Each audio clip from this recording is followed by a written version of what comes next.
ce soir. Amen. Alléluia. Il n'y a rien comme la présence du Seigneur.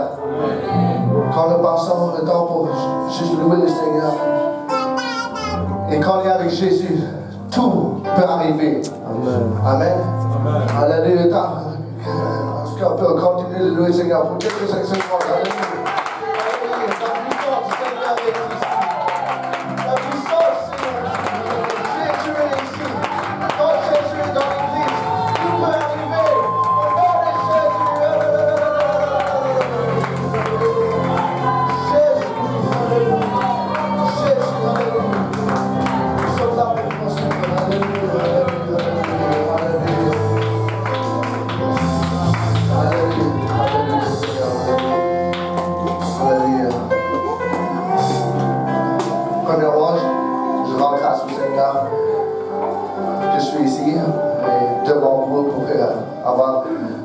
La chance de prêcher la parole de Dieu devant vous, parce que sans Dieu, je ne serais pas là.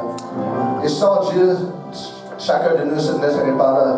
Mais c'est par la grâce du Seigneur qu'on est ici. Amen. Alléluia. Je remercie tous les pasteurs et tous les dirigeants de cette église pour donner la chance de prêcher. Et c'est un honneur toujours de parler de la parole de Dieu. Et si nous avons nos Bibles, on va sans plus tarder tourner dans la Bible. Dans le livre de Josué, chapitre 24 et verset 15. Et juste pour dire la vérité, hier soir quand ils m'ont dit que j'allais prêcher dans le service de Montréal-Est, je croyais qu'ils faisaient une blague de poisson d'avril. Parce que c'était un peu en retard, mais je savais que j'allais prêcher parce que la semaine passée, j'ai aussi prêché un service francophone au Nouveau-Brunswick. Alors j'ai commencé à préparer un message il y a quelques mois et pour quelques raisons, j'ai commencé à travailler pour mon prochain service francophone. Et c'était... merci Jim pour m'avoir dit. Préparation en avance. Mais je suis plus utilisé de prêcher en anglais, mais par la puissance de Dieu, Dieu va m'aider aujourd'hui. Amen. Alors, Josué 24 et 15, il s'est dit, et si vous ne trouvez pas bon de servir l'Éternel, choisissez aujourd'hui qui vous voulez servir. Ou les dieux qui servaient vos pères au-delà du fleuve, ou les dieux des Amoréens, dans le pays desquels vous habitez. Moi et ma maison, nous servirons l'Éternel. Alléluia. Est-ce que vous pouvez mettre le Bible de côté et on va prier ensemble. Seigneur, merci pour la chance d'être ici dans ta présence encore une fois, dans le nom immense. Seigneur, j'ai besoin de ton aide pour prêcher, Seigneur. Alléluia. On est un peu fatigué ici, chacun de nous, mais Seigneur, nous voulons être plus proches de toi, Seigneur. Pour les prochains moments, quand je vais prêcher ta parole de Dieu, Seigneur, je veux que tous les mots qui passent de ma bouche soient de toi et pas de moi. Et tout ce qui va arriver dans ce service, que Seigneur, que tu reçois la gloire. Alléluia, que tu reçois la gloire. Et nous disons tous, au nom de Jésus. Au nom de Jésus. Amen. Et vous pouvez vous asseoir. Alléluia. Alléluia. La plus importante décision. La plus importante décision. Tout le monde doit faire des décisions à chaque jour. Ce que tu vas manger pour déjeuner aujourd'hui, si tu vas manger aujourd'hui ou si tu vas jeûner. La plupart du temps, je suis comme Seigneur, laisse-moi manger. Comme pour chaque étudiant, comme il y a tout le temps des fois, quand tu étudies, comme j'ai pas besoin de manger parce que je dois travailler. Et je vais juste manger beaucoup la prochaine fois que je mange. Mais quand le pasteur annonce jeûner cette semaine, c'est comme... Même si on fait ça à chaque jour. Mais on fait toujours des décisions chaque jour. Si nous allons choisir pour aller à l'église un dimanche, c'est sûr, ça c'est la décision la plus meilleure pour la fin de semaine. Amen. Amen. Ce que tu vas mettre, si tu vas porter des vêtements, j'espère que vous portez des vêtements quand vous sortez de la maison. Qu'est-ce que tu vas faire durant la journée, si tu vas aller au travail ou non, ou si tu vas aller à l'école, ainsi de suite. Une décision par définition est l'action volontaire et réfléchie de l'esprit qui se détermine à l'occasion d'un choix d'une des issues au terme d'un processus de délibération. Chaque individu fait à travers 10 à 20 choix ou décisions par jour. Mais qu'est-ce qui est la décision la plus importante? La décision la plus importante que manger. La décision plus importante de quoi faire pour ton futur, pour le reste de ta vie. Et pour moi, parce que je n'ai pas de femme, liberté. Mais plus important que qui je vais marier dans le futur, plus important que ça, la décision la plus importante, c'est la décision de servir l'Éternel. Et si je peux changer un peu le verset pour faire plus moderne, le livre de Josué 24 et 15. Et si vous trouvez pas bon de servir l'Éternel, choisissez aujourd'hui qui vous voulez servir. Ou les dieux qui servent le monde au-delà des murs de l'Église, ou les dieux qui sont adorés par le monde durant les médias. Mais moi et ma maison, nous servirons l'Éternel. Peu importe le temps que chacun de nous vivons sur cette planète, quand notre vie sera terminée, est-ce que nous avons fait le bon choix? Avons-nous décidé de suivre l'Éternel? La décision la plus importante de notre vie est qu'elle servir l'Éternel. Notre vie n'est pas garantie. Notre lendemain n'est pas garanti. Il faut prendre notre décision aujourd'hui. Il n'y a pas des options quand ça vient à l'Éternel. Il n'y a pas de... Ok, je vais faire par exemple, parce que maman, j'aime avoir des illustrations simples. Alors, si vous pouvez mettre pencher.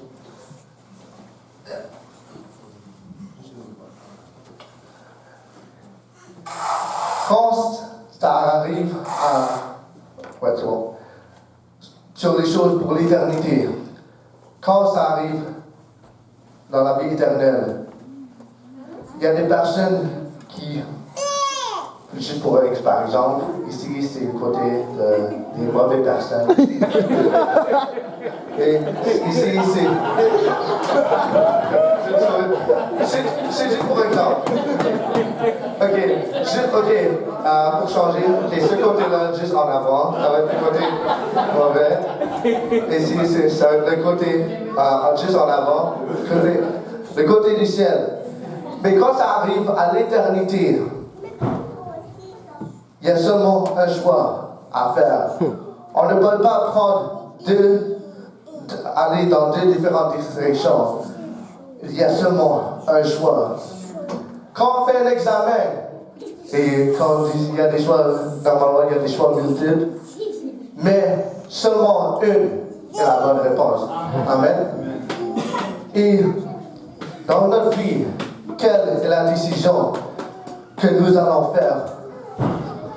Il faut avoir notre tête et il faut avoir tous nos choix sur Jésus. Nous servons seulement un Dieu. Amen. Amen. Il y a seulement un chemin. J'ai prêché ça aujourd'hui, par exemple. Bouddha a dit qu'il a découvert un chemin. Mohamed a dit qu'il a trouvé le chemin. Mais Jésus a dit qu'il est le chemin. Amen. La seule chemin, c'est Jésus.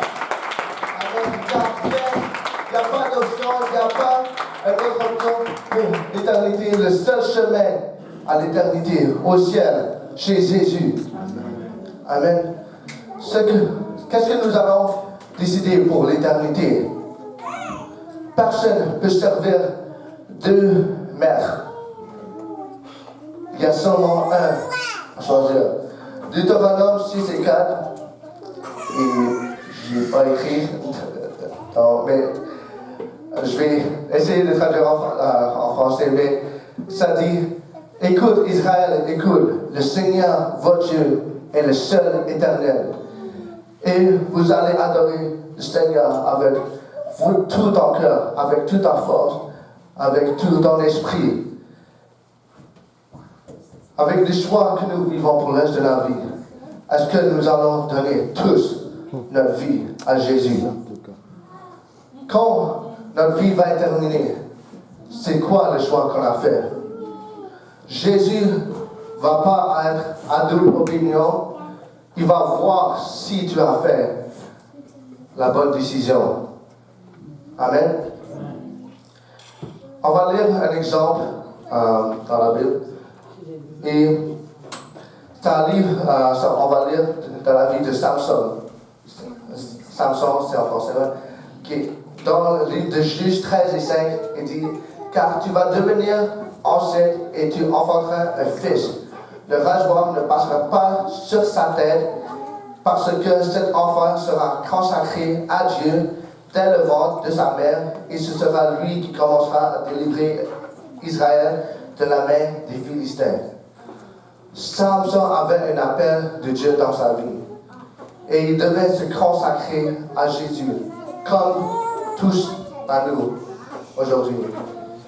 Mais Samson a décidé de prendre le mauvais pas. Il y avait la protection de Dieu dans sa vie. Quand il écoutait le Seigneur, nous allons tous avoir sa protection. Mais si nous ne sommes pas dans la volonté de Dieu, on ne peut pas plaindre que Dieu est avec nous. Si on est du côté du mauvais, du côté du diable, et ça, si on sait que ça c'est le côté de Dieu, on ne peut pas plaindre si Dieu n'est pas avec nous ici. Amen. Il y a seulement un chemin à suivre dans notre vie, seulement le chemin de Dieu. Amen. Certainement, ses parents l'ont bien entraîné, mais Samson devait faire son propre choix. N'importe quoi que, même si vos parents ont des différentes choses dans votre vie, même si ils ont, parce que moi j'étais né dans l'église et je remercie à Dieu que mes parents m'ont apporté à l'église à chaque dimanche. Mais moi-même, même si j'étais né dans l'église, je devais faire ma propre décision. Parce que je ne veux pas dépendre du salut de mes parents. Je dois prendre ma propre décision. Et vous devez choisir, mes frères et sœurs, la décision de servir Jésus. Il y a des personnes aujourd'hui dans la vie qui ont leur tête en confusion. S'il y a trois dieux, s'il y a un Dieu, quel Dieu à servir. Mais peu importe, si vous êtes dans un temps de décision, si vous allez servir, s'il y a vraiment un Dieu, s'il y a vraiment deux dieux, je sais qu'il y a seulement un Dieu. Mais cherchez vous-même. Lisez dans la Bible. Si vous êtes dans un temps, s'il y a des personnes qui vous ont dit d'autres choses, et nous croyons certainement 100% qu'on prêche la vérité, mais si vous êtes dans 50%, si vous êtes dans 60% que vous croyez que c'est la vérité, cherchez vous-même et vraiment cherchez la face de Dieu et vous allez avoir et trouver la vérité. Parce qu'on ne peut pas dépendre d'autres personnes. Ce que nos enseignants nous ont enseigné, on doit faire notre propre décision. Alléluia, alléluia. Est-ce qu'on peut louer le Seigneur?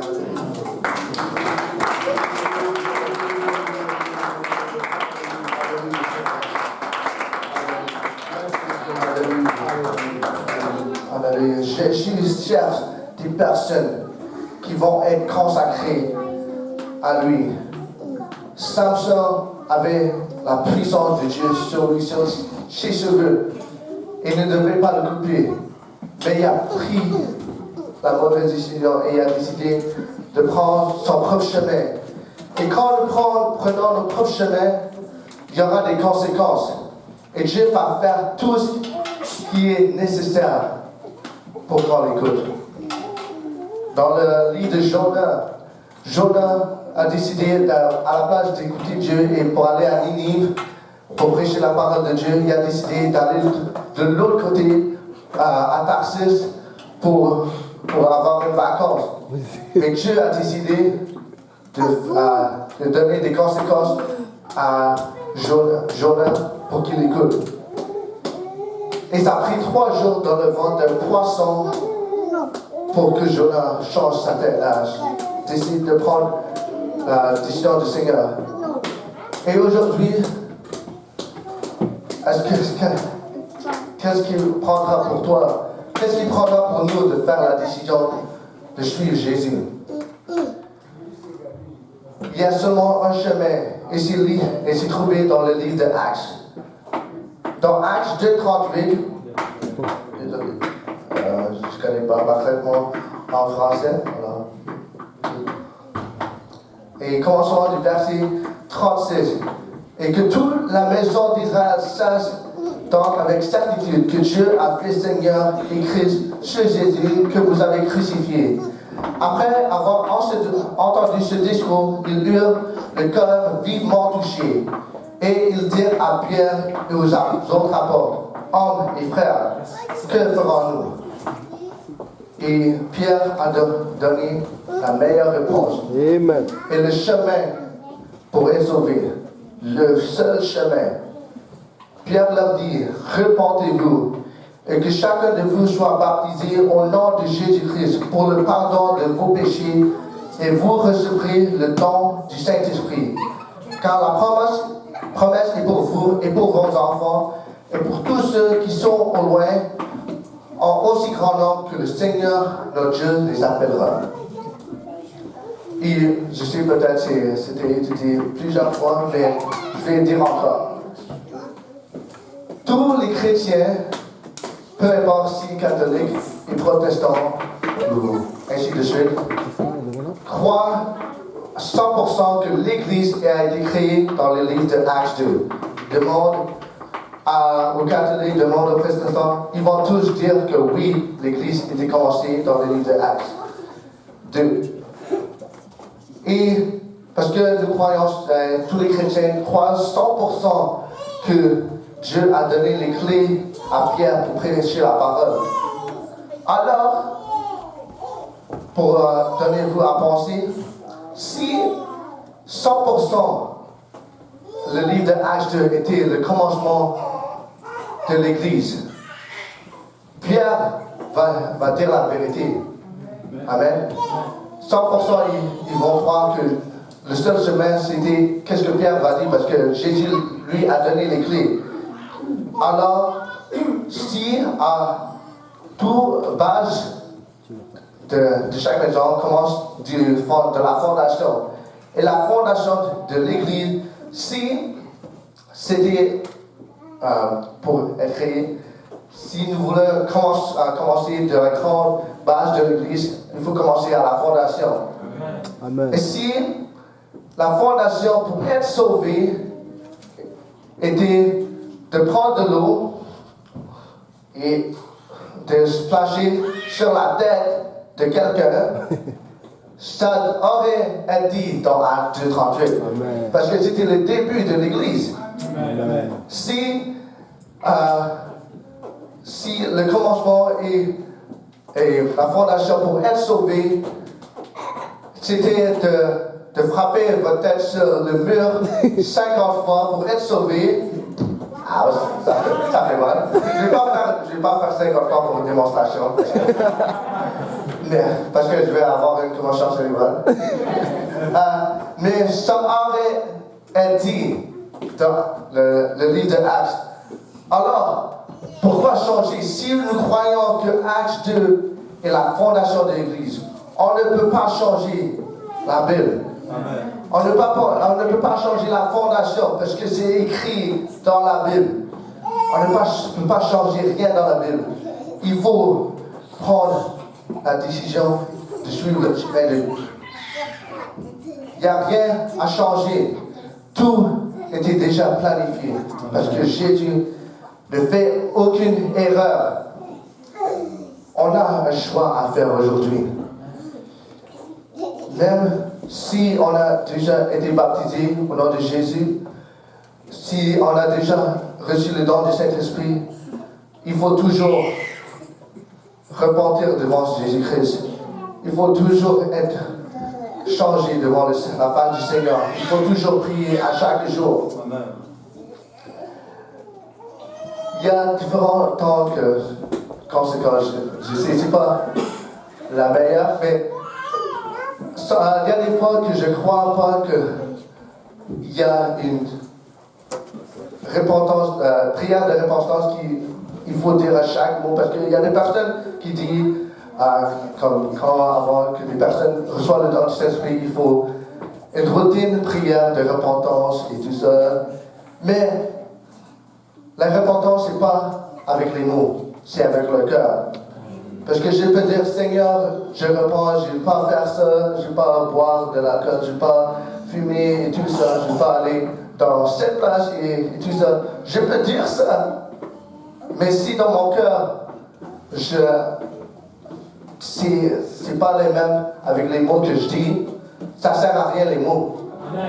Les mots parlent, les actions parlent plus fort que les mots.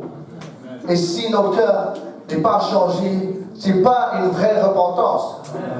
Une vraie repentance, c'est un changement d'action. Quand je marche dans la direction dans le monde, mais je change ma direction pour aller à Jésus-Christ. Il y a seulement un chemin. Alléluia, alléluia. Et c'est le chemin de Jésus-Christ. Aujourd'hui est le journée du salut. Et on ne peut pas changer le mot de Dieu. On ne peut pas jouer avec l'éternité. Parce que l'éternité est pour toujours. Il y a des fois, il y a des personnes qui disent, oh, vivre pour le Seigneur, c'est trop difficile. À quoi ça sert dans la vie? Et comme tu gaspilles ta vie pour aller à l'église pratiquement chaque jour, pour aller au collège biblique. Mais, par exemple, si tout était faux dans ma vie, au moins, je gaspille ma vie. Mais si je sais que tout est vérité, et que je suis le bon chemin, je sais que je n'ai pas à gaspiller mon éternité. Amen. Il ne faut pas risquer l'éternité. Il ne faut pas risquer l'éternité aujourd'hui. Il faut suivre Jésus-Christ. Alléluia, alléluia, alléluia. Est-ce qu'on peut lever nos mains sur le Seigneur? Alléluia, alléluia, Seigneur, alléluia. Alléluia, alléluia. Alléluia. Aujourd'hui, Jésus nous appelle à être des vrais chrétiens. Si on est déjà écouté le plan du salut, il n'y a aucun bénéfice d'être baptisé au nom de Jésus-Christ, de recevoir le Saint-Esprit si nous continuons de marcher dans le mauvais chemin. Parce que si nous continuons de marcher dans le mauvais chemin, on a juste nagé dans l'eau. On n'a pas vraiment été baptisé. Il faut prendre le bon chemin. Alléluia, alléluia. La puissance du Seigneur ici. Alléluia. La puissance du Seigneur. Et c'est pas 100% la direction du Seigneur, mais je vais lire un verset. Dans 2 Chroniques 7 et 14.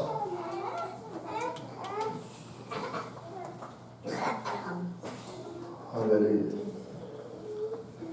Si mon peuple, sur qui invoquer mon nom, s'humilie, prie, il cherche ma face, qu'il se détourne des mauvaises voies.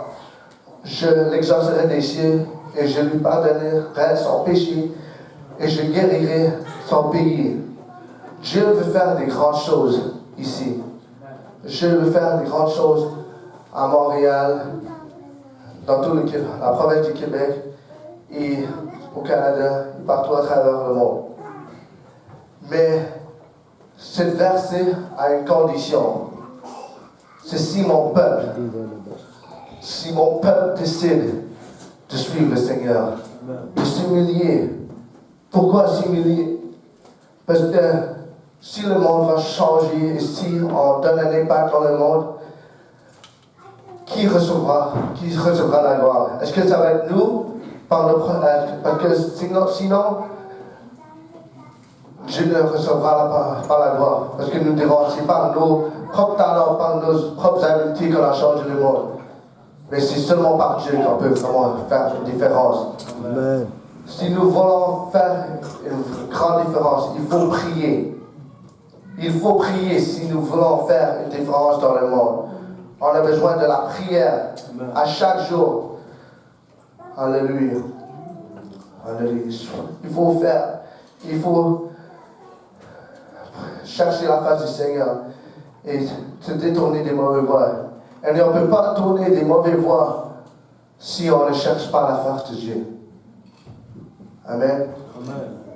Si le vraiment est vraiment important dans ce verset. Si mon peuple, alléluia, je suis proche de la conclusion, si la musique peut venir. Alléluia, alléluia, alléluia, Seigneur, alléluia, alléluia, Seigneur, alléluia. Alléluia. C'est vraiment important. Notre éternité s'approche. Le temps qu'on a dans le monde n'est jamais garanti. J'ai des amis, je connais des personnes qui étaient proches de moi, comme avec leur énergie, avec leur caractère, on pense qu'ils peuvent vivre pour toujours. Mais notre journée, notre vie n'est jamais garantie. Et si vous connaissez la sœur Flore, à l'église à Saint-Laurent, elle était une grande inspiration dans ma vie. Elle était une de mes profs d'enseignant d'école de dimanche. Et sa vie m'a toujours impacté. Et c'est où j'ai appris plus grand à avoir l'amour de Dieu et l'amour pour étudier la Bible. Et proche de la fin de sa vie, elle était malade, elle avait des difficultés dans sa vie,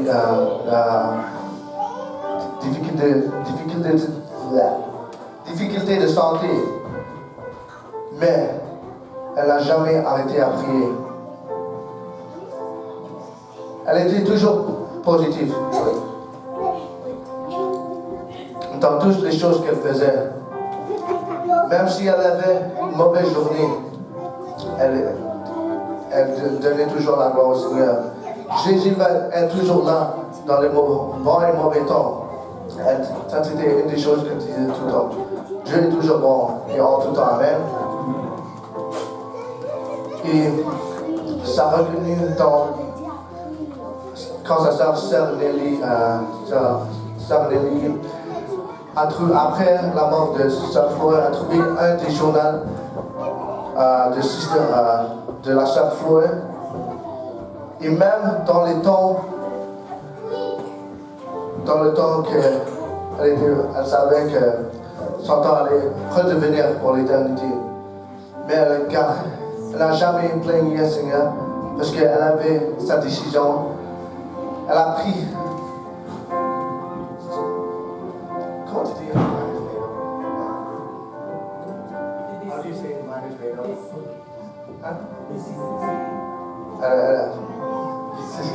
Elle avait décidé que rien allait l'arrêter pour servir l'Éternel. quand on a décidé de servir l'Éternel, n'importe quoi, même si c'est la santé, même si c'est la persécution, oui, ça va être difficile des fois, mais quand on a décidé de suivre l'Éternel, rien va nous empêcher. Rien va nous empêcher. Si on peut se lever aujourd'hui, ce soir, alléluia. Alléluia, alléluia,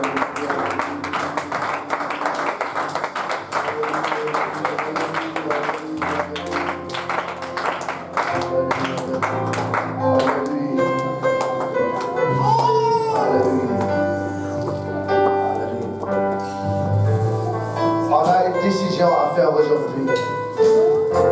Même si on a déjà été sauvé, même si on a déjà écouté au plan du salut, à chaque journée, il y a toujours une journée pour s'améliorer. Et même si je suis derrière cette chair pour prêcher, ça ce n'est pas important. Ça, peu importe que je suis en arrière de n'importe quelle chair pour prêcher la parole de Dieu. Si ma vie n'est pas consacrée au Seigneur, ça ne sert à rien. Toute notre vie est temporaire. Cette chair est temporaire. Mais la vie éternelle est pour toute éternité, pour toujours. Aujourd'hui est le jour et la journée. Aujourd'hui, les choses n'attendez pas pour demain. Prenez le choix de servir l'Éternel. Et si vous n'avez pas été encore baptisé, si vous n'avez pas encore reçu le don du Saint-Esprit, aujourd'hui est la meilleure journée pour le faire. Amen. Alléluia. On n'est pas garanti pour demain.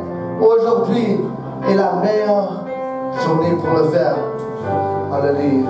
Dans la Bible, il n'y avait aucun baptême qui était retardé. Il n'y avait aucun baptême qui était mis dans un horaire pour la semaine prochaine.